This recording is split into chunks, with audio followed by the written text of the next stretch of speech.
négritude. Contre un peu d'argent, j'étais le fils du tirailleur sénégalais. Le banania dans sa version au balai, celui qui dit voilà, tu peux toujours compter sur moi. Je serai les jambes, la main d'homme et les bras. J'ai trimé toute une vie, bien plus que de raison. Sans vie, fatigue, on une fin de 4 saisons. Pour gagner mon diplôme de roi des balayeurs, un salaire de misère, le bruit et l'odeur. Alors, aujourd'hui, on marche, mais on cause aussi. Et pour ouvrir le bal de cette marche pour la 6ème République, quelques prises de parole de ceux qui font le Résistance, résistance, résistance, résistance, résistance, résistance, résistance,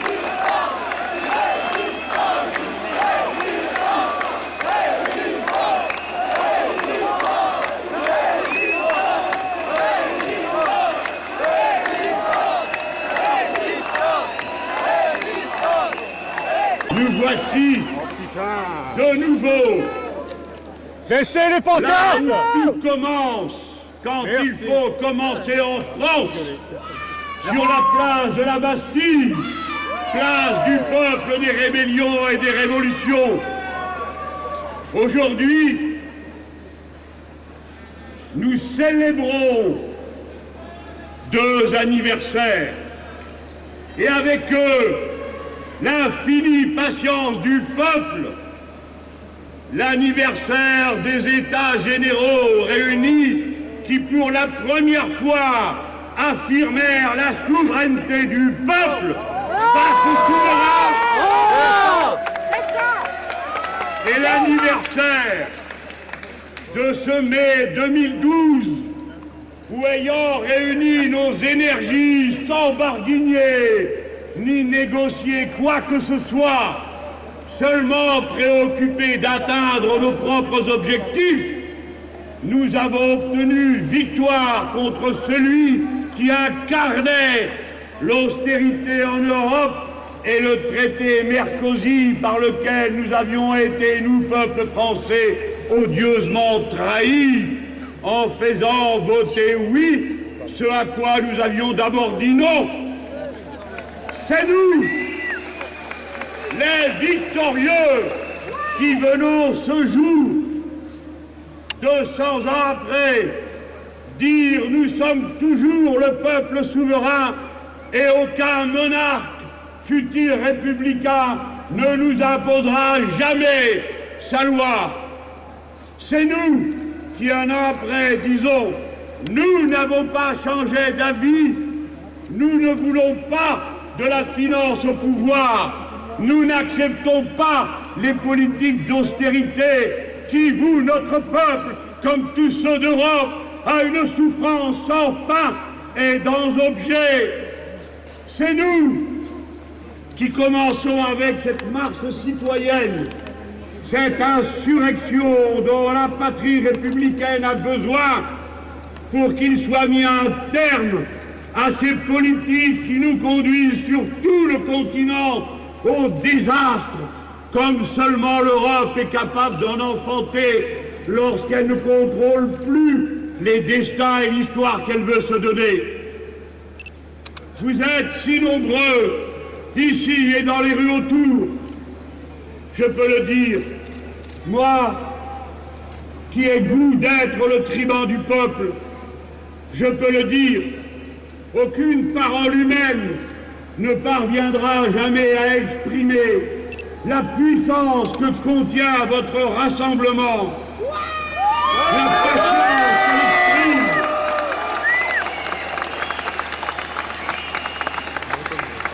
Cette marche n'est certainement pas celle d'un homme, ni d'un parti, ni même d'un groupement de partis. C'est la marche du peuple qui se met en mouvement pour s'occuper de régler les affaires que les tout-puissants sont incapables d'administrer dans le sens de l'intérêt général et des besoins simples du grand nombre. C'est nous, cette puissance, qui avons préparé, dès lors que l'appel en a été lancé, ce rassemblement. C'est nous par notre patience, préparant ces transports et préparant la conscience à construire autour de nous pour faire face aux tâches qui attendent le peuple français et qui nécessitent un haut degré de conscience, d'éducation, de préparation aux nécessités de la révolution citoyenne qu'il faudra accomplir. C'est nous qui portons dans les plus grandes difficultés de l'existence parfois, au cœur des nuits qui des fois s'abattent dans nos cœurs et dans nos esprits, pour mille et une raisons que la vie et la société parfois font prévaloir contre notre goût de vivre.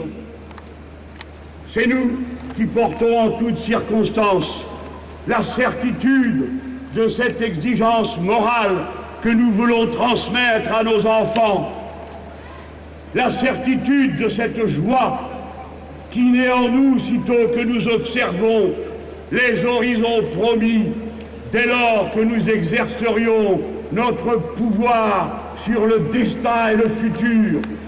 C'est nous qui croyons avant tout qu'un autre futur est possible. Voici notre grande marche.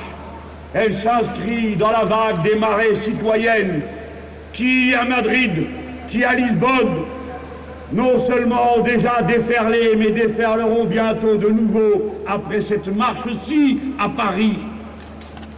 Notre mouvement a le sens d'une implacable protestation que rien ne désarme, ni les manœuvres consistant à faire des promesses trahies, ni la résignation, ni la démoralisation.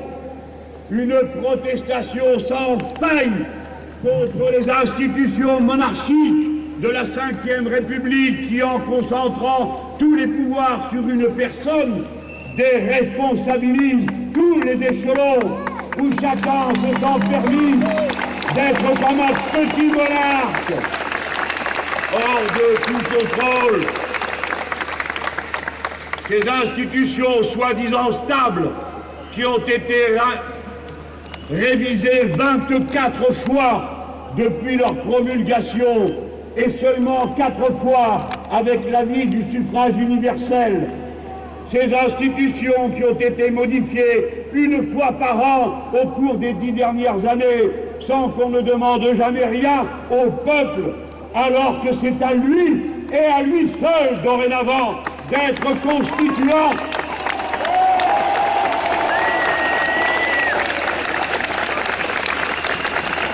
Cette monarchie verticale qui, déresponsabilisant tous les étages, permet à l'argent roi, à la finance toute puissante, d'étendre ses tentacules dans le moindre petite brèche d'un système rendu irresponsable et crée de cette façon des circulations incroyables et intolérables entre la très haute fonction publique, les premières charges de l'État et telle ou telle société financière, jusqu'au point qu'à son tour, l'argent du crime, qui est, comme vous le savez, protégé dans les paradis fiscaux où il n'y a d'argent que du crime, peut étendre à son tour ses manigances jusque dans l'État.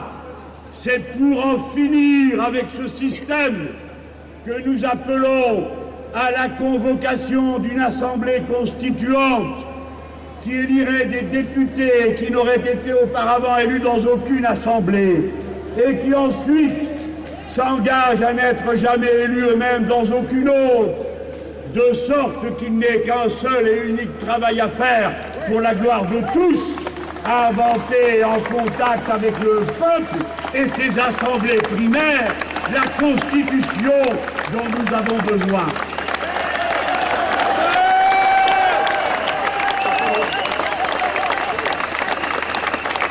Ce n'est pas à moi de dire ce qu'elle devrait contenir, mais je crois qu'il est dans mon rôle, au nom de tout le front de gauche, au moins d'en donner une ou deux idées qui permettent d'en comprendre le caractère concret pour ceux qui prétendent qu'organiser la règle démocratique de la vie du peuple serait une abstraction qui n'intéresse pas le peuple. C'est tout le contraire. Le grand nombre est passionnément intéressé par l'envie de savoir comment on peut organiser au mieux, pour répondre aux défis de notre temps, la manière de prendre les décisions en vue de l'intérêt général. D'abord, je le redis, il faut qu'à tout moment, le peuple puisse intervenir et notamment reprendre les mandats qu'il a confiés à ceux qui ont le devoir de le représenter. C'est la raison pour laquelle nous pouvons concilier l'indispensable stabilité des institutions qui est nécessaire pour faire fonctionner la vie d'un grand peuple comme le nôtre, avec la capacité d'énergie populaire qui place sous contrôle chaque élu grâce à la possibilité de convoquer un référendum révocatoire qui permet en cours de mandat d'interrompre celui du président de la République, du maire ou du président de telle ou telle assemblée, femme ou homme. Ensuite, que nous soyons une fois pour toutes non seulement rois de la cité avec nos bulletins de vote, mais que dans l'entreprise, la citoyenneté du peuple et des salariés soit reconnue.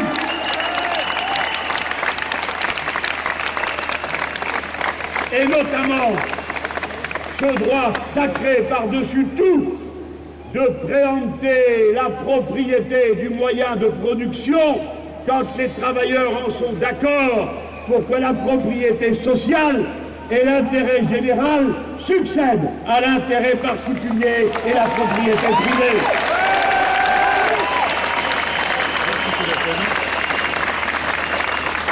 Ensuite, nous autres, dans ce pays-ci, quand nous faisons des révolutions, nous ne les faisons pas seulement pour nous-mêmes.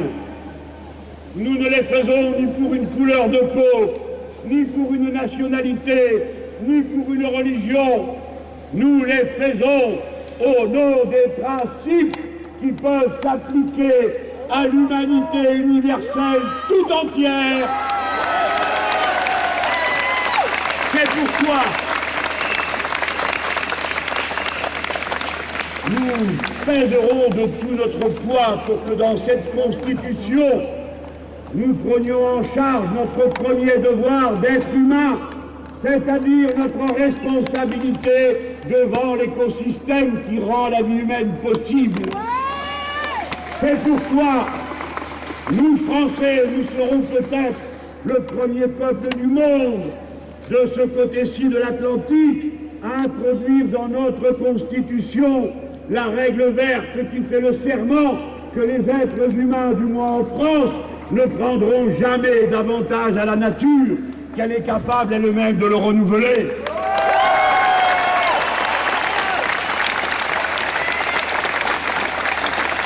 Notre marche, et je dis, est une protestation et une proposition. Elle est une protestation contre le coup d'État financier qui est en cours dans toute l'Europe à l'initiative de la maudite Troïka et de la infâme Commission européenne. Depuis les événements de Chypre, l'Union européenne n'a plus le même visage. Et ce qu'il restait de nos idéaux, de notre irréfragable attachement à la fraternité des peuples, pour laquelle tous ceux qui se sont succédés, nos anciens avant nous, dans le combat que nous avons repris, ont plaidé depuis Victor Hugo et tous les autres pour que les peuples d'Europe se rassemblent dans un projet de paix et de prospérité commune. De tout cela, il ne reste rien. Honte à ceux qui ont réduit cette belle idée à l'infâme complot qui s'est noué en particulier contre le malheureux peuple grec, contre le malheureux peuple portugais, contre le malheureux peuple espagnol. Ici, voici le peuple de la fraternité européenne. Il dit que le coup d'État qui a été tenté contre Chypre, avec l'approbation honteuse des gouvernements qui concouraient à la décision, dont celui qui gouverne ici dans ce pays, et qui a fait cette chose incroyable qu'un Parlement unanime, rejetant un plan d'austérité, la Troïka et le banquier central ont coupé les livres financiers à cet État, commettant de cette façon un acte de guerre. Je dis qu'il existe autour de nous, qui sommes réunis ici, une volonté qui me permet de dire ceci. Ne vous hasardez pas à vouloir faire la même chose à la France, car nous n'avons pris aucun engagement, sinon celui de soutenir Chypre, la Grèce, le Portugal, l'Espagne, contre qui que ce soit qui voudrait attenter à la souveraineté du peuple français.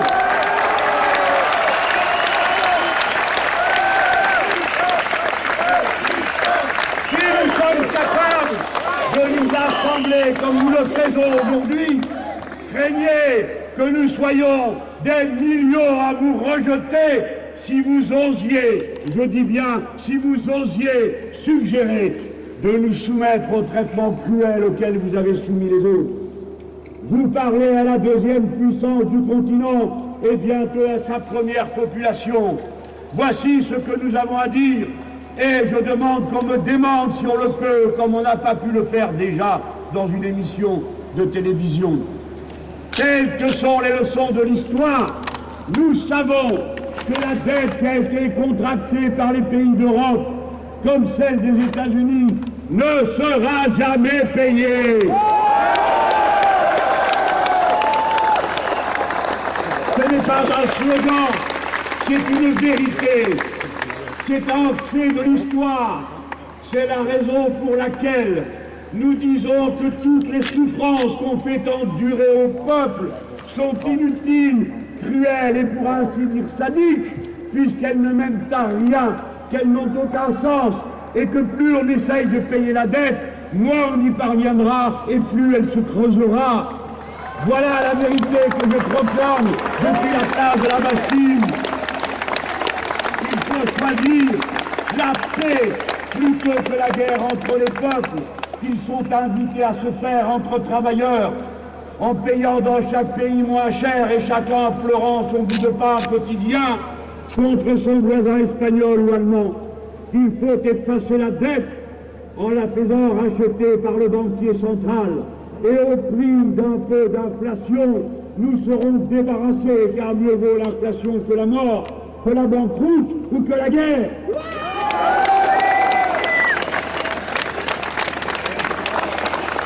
Tout commence dans ce pays. Et voici ce que nous avons à dire. La période d'essai est terminée. Le compte n'y est pas.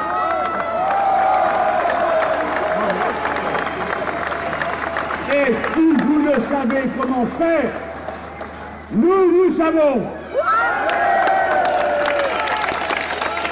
Non seulement parce que nous disposons des équipes, des compétences pour gouverner l'État, mais parce que nous appuyons sur la marée immense des citoyennes et des citoyens que nous appellerons partout à exercer le pouvoir au nom de l'intérêt général, dussent-ils bousculer tous les intérêts particuliers. Comme vous l'a dit juste avant moi Pierre Laurent et mes autres camarades, ce jour est un point de départ. Nous travaillons à réunir une nouvelle majorité et nous donnons rendez-vous aux personnalités, groupements, associations qui le souhaiteraient à venir avec nous débattre des assises que pourrait être le nouveau programme à proposer. Mais avant toute chose, rien de tout cela n'a de sens si vous ne vous y mettez vous-même. Il est indispensable, que par le moyen des assemblées citoyennes qui préparent d'autres événements plus importants, vous preniez l'habitude, la culture commune, la fraternité qui vous rassemble et vous permettent notamment d'organiser le premier week-end de juin, comme le feront nos amis espagnols et portugais qui nous y invitent, dans vos départements, à vos chefs-lieux d'arrondissement, des marches citoyennes qui montrent que le courage est inépuisable, que notre optimisme dans l'histoire est inépuisable, que tous ceux qui ont cru qu'en injuriant les tribuns du peuple, qu'en injuriant les responsables, en essayant de nous diviser, en vous démoralisant, en vous disant que rien n'est possible, rien de tout cela n'a marché. Nous voici, aujourd'hui, aucun d'entre nous n'est seul.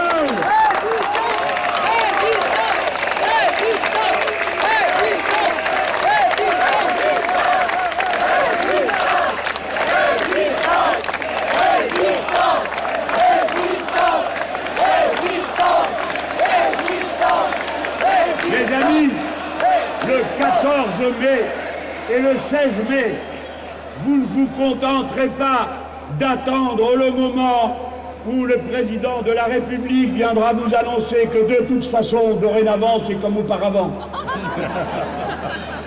Le 14 et le 16 mai, vos cœurs ardents et vos esprits se tourneront vers les meilleurs des nôtres. Les syndicalistes, pleins de courage, qui portent vos couleurs, que souvent vous n'aidez pas comme vous devriez le faire, mais que vous allez toujours voir comme ça va mal. Ces femmes, ces hommes qui prennent tant de risques et qui paient si chèrement leur engagement. Ces femmes, ces hommes qui à chaque élection bénéficiaient d'une amnistie, même sous les présidents de droite jusqu'à Sarkozy.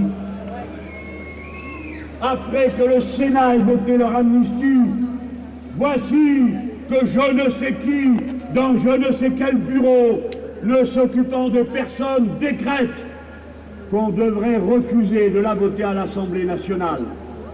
Parlementaires de gauche, écoutez votre cœur, écoutez votre conscience, n'obéissez à aucune discipline absurde de parti ou de groupe. Pensez que celui ou celle à qui vous allez refuser l'amnistie et qui ensuite l'aura dans son casier judiciaire, c'est votre père, c'est votre mère, c'est votre sœur, ce sont votre famille, ceux qui se sont dévoués pour vous, ceux qui vous ont fait justice pour les nôtres.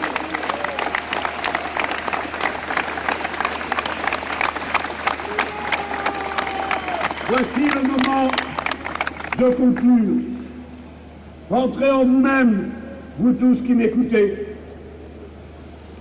Nous appelons à une 6e République.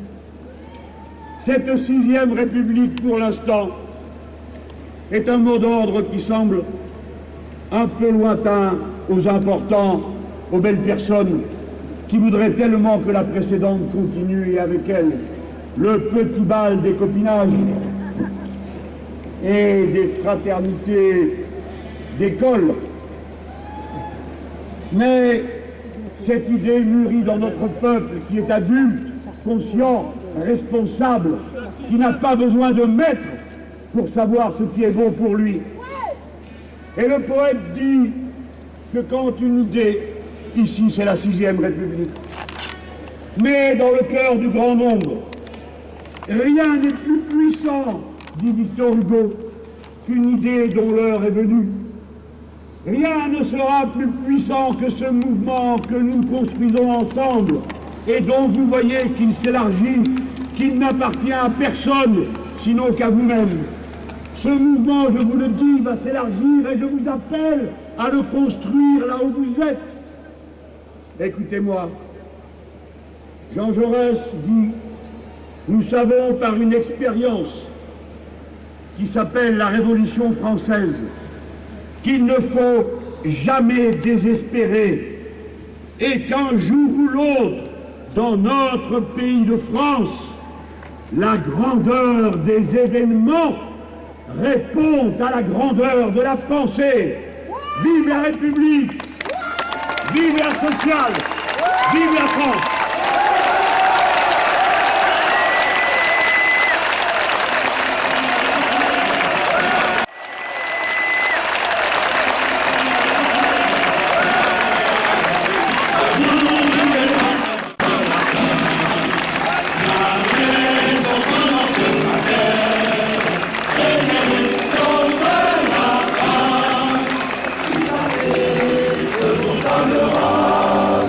Sous l'esclave